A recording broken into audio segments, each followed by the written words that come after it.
റോഡിലിറങ്ങിയ ഒരു ഓട്ടോയിൽ കയറി DK ഗ്രൂപ്പ് എന്ന് പറഞ്ഞ് അവൾ പുറം കാഴ്ചകളിലേക്ക് കണ്ണു നട്ടു. ഓട്ടോയിലിരുന്ന് പുറം കാഴ്ചകളിലേക്ക് ശ്രദ്ധ തിരിച്ചെങ്കിലും അവളുടെ മനസ്സ് ഉത്തരം കിട്ടാതെ ഉളറിക്കൊണ്ടിരുന്നു. എത്ര നാളിങ്ങനെ ഒളിച്ചു കളിക്കും? ഇപ്പൊ ജീവിക്കുന്നതിന്റെ മോൾക്ക് വേണ്ടിയാണ്. ഇനിയും അങ്ങനെ തന്നെ. ഒരു പ്രതീക്ഷയുമില്ലാതെ അസ്തമിച്ച് നിന്നിടത്തുനിന്ന് ജീവിക്കാൻ പ്രേരിപ്പിച്ചത് വയറ്റിൽ വളർന്ന ആ കുരുന്ന് ജീവനാണ്. മുന്നോട്ടുള്ള ഓരോ നിമിഷവും അവൾക്കായി ജീവിക്കണം. സ്വന്തം പോലെ കരുതുന്ന ഒരച്ഛനെയും അമ്മയും കൂടെ കിട്ടി ഈ പുതിയ ജന്മത്തിൽ. താനുമോൾ അവർക്ക് എന്നും സ്വന്തമാണ്. ഇതുവരെ ഒരു വേർതിരിവ് ഉണ്ടായിട്ടില്ല. ഈ ജോലിക്ക് ശ്രമിക്കുന്ന പോലും അവർക്ക് താല്പര്യം ഉണ്ടായിട്ടല്ല. പക്ഷെ ഇത് കൂടിയേ തീരും. വളർന്നു വരുന്ന മോളുടെ ആവശ്യങ്ങൾ ഒരമ്മയെന്ന രീതിയിൽ നടത്തി കൊടുക്കണം.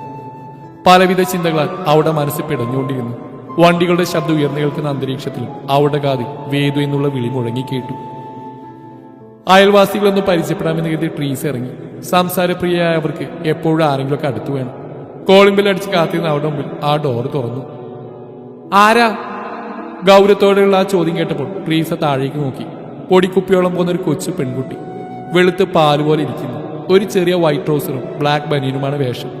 മുടിയെല്ലാം കൂടെ മുകളിൽ ബണ്ണിട്ട് വെച്ചിരിക്കുന്നു. മുഖത്ത് വലിയൊരു കറുത്ത പൊട്ട് മാത്രം. പേരിന് പോലും ഒരു ചിരിയില്ല. കണ്ടാൽ തന്നെ അറിയാം ആള് ദേഷ്യത്തിലാണെന്ന്. ഒരു വേള ട്രീസയുടെ നോട്ടം അവിടെ പൂച്ച കണ്ണുകളിലേക്ക് പോയി. കൗതുകത്തോടെ അവരാ കുഞ്ഞുമുഖത്തേക്ക് ഉറ്റുനോക്കി. ചോദിച്ചു കേട്ടില്ലേ ആരാ? മറുപടിയില്ലാ വന്നപ്പോൾ ശബ്ദത്തിൽ ഇത്തിരി ഗൗരവം വരുത്തി അവൾ ഒന്നുകൂടെ ചോദിച്ചു.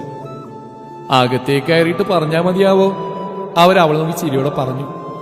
ആരെന്ന് അറിയാണ്ട് അകത്തേക്ക് കയറാൻ പറ്റില്ല. ലച്ചു പറഞ്ഞല്ലോ സ്ട്രേഞ്ചേഴ്സ് വന്ന് അകത്ത് കയറ്റിട്ടെന്ന്. പോയിട്ട് ലച്ചുള്ളപ്പോ വായോ? അവൾ വലിയ ആളുകളെ പോലെ പറഞ്ഞു. അമ്പടി ഗേമി, നീ ആള് കൊള്ളാലോ. അപ്പ എന്നെ അകത്തേക്ക് ആയിട്ടില്ലല്ലേ? ശരി, അപ്പൊ ഞാൻ തിരിച്ചു പോയിക്കോളാം. ട്രീസ വിഷമം അഭിനയിച്ചോട് പറഞ്ഞു. അയ്യോ വിഷമായോ? പോട്ട് ഷാരില്ല. ലച്ചുനോട് പയ്യല്ലേ, ഞാൻ അകത്തേക്ക് കയറ്റാറ്റോ. അവളുടെ വിഷമം കണ്ട് കൊഞ്ചലോട് അവൾ പറഞ്ഞു. ട്രീസ് അത് കണ്ട് ചിരിയോട് അവളെ കോരിയെടുത്ത് കവിളിൽ ഉമ്മവച്ചു. ഈ കാന്താരിയുടെ പേരെന്താ? മീന. അവൾ രണ്ടു കൈ കൊണ്ടും വാപ്പത്തി ചിരിച്ചുകൊണ്ട് പറഞ്ഞു. അമ്പോ, നല്ല പേരൊക്കെയാണല്ലോ. ആരാ മോൾക്ക് ഈ പേരിട്ട്? ലച്ചുവാ. അവൾ അതേ കൊഞ്ചലോടെ മറുപടി പറഞ്ഞു. ആരാ ഈ ലച്ചു? മീയുടെ അമ്മയാ ലച്ചു. എന്നെ കൂറ്റാതെ പോയി, ഞാൻ മിണ്ടൂല. അവൾ കുറുമ്പോടെ മുഖം വീർപ്പിച്ച് കൈ രണ്ടും കെട്ടിക്കൊണ്ട് പറഞ്ഞു. ഹാളിൽ ആരുടെയോ സൗണ്ട് കേട്ടാണ് മായ പുറത്തേക്ക് വന്നു. ആരുടെയോ കയ്യിലിരിക്കുന്ന മിഴിമോളെ കണ്ടവർ പകച്ചു. കുറച്ചു മുന്നേ പ്രഭാകരൻ പുറത്തേക്ക് പോയപ്പോൾ ഡോർ അടച്ചിട്ടുണ്ടാവില്ലെന്നവർ ഓർത്തു. പെട്ടെന്ന് തന്നെ മായ അവരുടെ അടുത്തേക്ക് വന്നു. ആരാ? പരിഭ്രമത്തോടെ അവർ ചോദിച്ചു. മായയെ കണ്ട് ട്രീസ് ഒരു പുഞ്ചിരിയോടെ അവർക്ക് നേരെ തിരിഞ്ഞു. ഞാൻ അപ്പുറത്തെ ഫ്ലാറ്റിൽ പുതുതായിട്ട് താമസിക്കാൻ വന്ന ഇന്ന് രാവിലെ എത്തിയത്. മോൻ ഇവിടെ IT കമ്പനി നടത്തുന്നുണ്ട്. ഞങ്ങൾ രണ്ടുപേരും മാത്രമേ ഉള്ളൂ. അവൻ ഓഫീസ് പോയപ്പോൾ എല്ലാവരെയും ഒന്ന് പരിചയപ്പെടാമെന്ന് കരുതി. അതെയോ, പുതിയ ആളുകൾ വരുന്ന അറിഞ്ഞിരുന്നു. ഇരിക്കും. അവരെ സോഫയിലേക്ക് ഇരിക്കാൻ ക്ഷണിച്ചുകൊണ്ട് അവർ പറഞ്ഞു. മിഴിമോൾ ട്രീസയുടെ മടിയിൽ നിന്നിറങ്ങി ഓപ്പോസിറ്റ് സോഫയിൽ ഒറ്റയ്ക്കിരുന്നു. തത്തിപ്പൊത്തി അവൾ കയറിയിരിക്കുന്നു അവർ രണ്ടുപേരും നോക്കിയിരുന്നു. പെട്ടെന്ന് മോളെടുത്തിക്കുന്ന കണ്ടപ്പോൾ പരിഭ്രമിച്ച്. പ്രഭേട്ടം പുറത്തേക്ക് പോകുന്ന കണ്ട ഞാൻ അടുക്കളയിലേക്ക് പോയത്. മിക്സി അടിച്ച കാരണം കോളിംഗ് ബെല്ല് കേട്ടില്ല. മായ ക്ഷമാപണത്തോടെ പറഞ്ഞു. ഞാൻ കോളിംഗ് ബെല്ല് അടിച്ചപ്പോൾ ഈ കാന്താരിയ വാതിൽ തുറന്നു. ആദ്യം അകത്തേക്ക് കയറ്റില്ലെന്ന് പറഞ്ഞ പിന്നെ ആ സോപ്പിട്ട് അകത്ത് കയറി. അല്ലടാ വാവേ? മിഴിമോൾ നോക്കി അവർ പറഞ്ഞു. അത് കേട്ട് മിഴി അവർ നോക്കി കണ്ണിറുക്കി ചിരിച്ചു. ആ, ഇവളുടെ പിണക്കൊക്കെ മാറിയോ? എഴുന്നേറ്റം മുതൽ മുഖം വീർപ്പിച്ച് നിൽക്കുകയായിരുന്നു. ലച്ചു പോയപ്പോ കൊണ്ടുപോയില്ലെന്ന് പറഞ്ഞു. പ്രഭേട്ടം വിളിച്ചിട്ടും കൂടെ പോവാതെ വാശി പിടിച്ചിരിക്കുകയായിരുന്നു. ആഹാ, കുറുമ്പത്തിയാണല്ലേ? എനിക്ക് തോന്നി സംസാരിച്ചപ്പോ. എനിക്ക് കുഞ്ഞുങ്ങളെ വലിയ ഇഷ്ടം. പറഞ്ഞിട്ടെന്താ, ഒരു മോനുള്ളതിനോട് പെണ്ണേട്ടാൻ പറഞ്ഞ ഞാൻ മടുത്തു. പേരക്കൊച്ചിനെ കൊഞ്ചിക്കാനുള്ള ഭാഗ്യമൊന്നും എനിക്കില്ലാന്ന് തോന്നുന്നു. ട്രീസ വിഷമത്തോടെ പറഞ്ഞു. മായ അവരുടെ സംസാരം ചിരിയോടെ കേട്ടു. കുടിക്കാൻ എന്തെങ്കിലും എടുക്കാന്ന് പറഞ്ഞ അവർ അടുക്കളയിലേക്ക് നടന്നു. പുറകെ മിഴിമോളെന്ന് നോക്കി ട്രീസയും. മിഴി അവിടെ നിന്ന് ടെഡിയുമായിട്ട് കളിയിലാണ്. ഇവിടെ ആരൊക്കെയുണ്ട്? നിങ്ങളുടെ ശരിക്കുള്ള സ്ഥലം എവിടെയാ? മായയുടെ കയ്യിൽ നിന്ന് ചായ വാങ്ങി കുടിച്ചോണ്ട് ട്രീസ ചോദിച്ചു. ശരിക്കും പാലക്കാടാണ്. പ്രഭയുടെ തറവാടൊക്കെ അവിടെയാണ്. അത് അനിയന് കൊടുത്ത് ഞങ്ങൾ രണ്ടും ഇങ്ങോട്ട് പോകുന്നു. പിന്നെ ലച്ചുവും മോളൂട്ടിയുള്ളതുകൊണ്ട് ഒറ്റക്കല്ലല്ലോ. സ്വതവേയുള്ള പുഞ്ചിരിയോടെ മായ പറഞ്ഞു. ലച്ചു മോളാണല്ലേ? അതിനുള്ള മറുപടി ഒരു മോളിൽ ഒതുക്കി. മോളൂട്ടിയുടെ അച്ഛനെവിടെയാ? പുറത്താണോ? അത് പിന്നെ ഇവരുടെ കൂടെ ഇല്ല. മായ കുറച്ച് മടിയോടെ പറഞ്ഞു. ഞാൻ വെറുതെ ചോദിച്ചെന്നേ ഉള്ളൂ. ഞങ്ങളുടെ ശരിക്കുള്ള സ്ഥലം പട്ടാമ്പിയാ. ഇച്ചായം പോയപ്പോ ഞാൻ അവനെന്റെ വീട്ടിലായിരുന്നു. അത് വയനാടാ. ഇപ്പൊ അവന്റെ ആഗ്രഹപ്രകാരം ഇങ്ങോട്ട് പോന്നതാ. ഒറ്റയ്ക്ക് അവനെ വിടാൻ എനിക്കൊരു ധൈര്യക്കുറവ്. ഒരു പെണ്ണ് കെട്ടാൻ പറഞ്ഞ് ഞാൻ മടുത്തു. അത് അങ്ങനെ ഒരെണ്ണം. അവർ നെടുവീർപ്പോടെ പറഞ്ഞു. അതെന്ത് പറ്റി? പെണ്ണ് കെട്ടാൻ താല്പര്യമില്ലാത്ത ആരോടെങ്കിലും ഇഷ്ടമുണ്ടോ?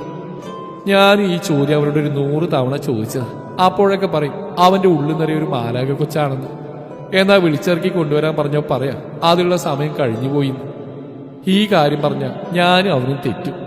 മായക്ക് ട്രീസിയെ ഒരുപാട് ഇഷ്ടപ്പെട്ടു. അവരുടെ നിഷ്കളങ്കമായ സംസാരമാണ് അതിന് കാരണം. പിന്നെ അവർ ഒരുപാട് നേരം സംസാരിച്ചു. ചുരുങ്ങിയ സമയം കൊണ്ട് ഇരുവരും കൂട്ടായി. മിഴിമോളുടെ കളിയും ചിരി കൂടെ ആയപ്പോൾ സമയം പോയത് അറിഞ്ഞില്ല. പുറത്തു പോയി വന്ന പ്രഭാകരനും ഇവരുടെ കൂടെ കൂടി. അല്ല, ചോദിക്കാൻ മറന്നു, എന്താ മോന്റെ പേര്? മിഴിമോളെ മടിയിൽ വെച്ചുകൊണ്ട് പ്രഭാകരൻ ചോദിച്ചു.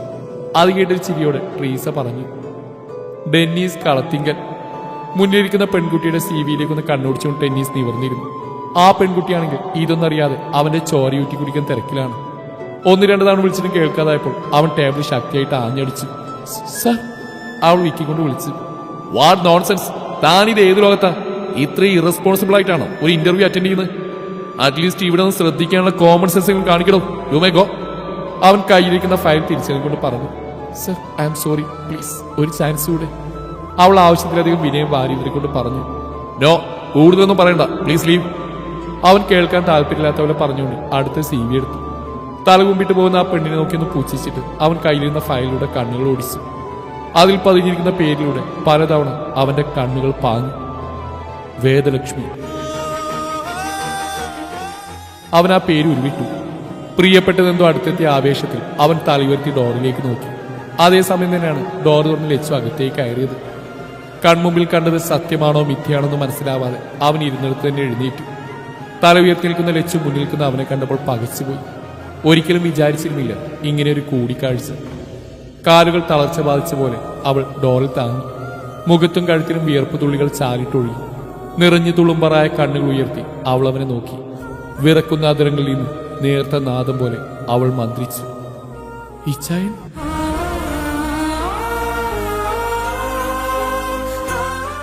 അവന്റെ കാലുകൾ അവൾക്കരിയിലേക്ക് വേഗത്തിൽ ചലിച്ചു. തൊട്ടു മുമ്പിൽ അവന്റെ സാന്നിധ്യം അറിഞ്ഞിട്ടും തലയുയർത്താൻ മടിച്ചിരുന്ന അവൻ അലിവോടെ നോക്കി. വേദു. ഇറുക്കിയടച്ച കണ്ണുകളിൽ നിന്നും നീർത്തുള്ളികൾ ഒഴുകിയിറങ്ങി.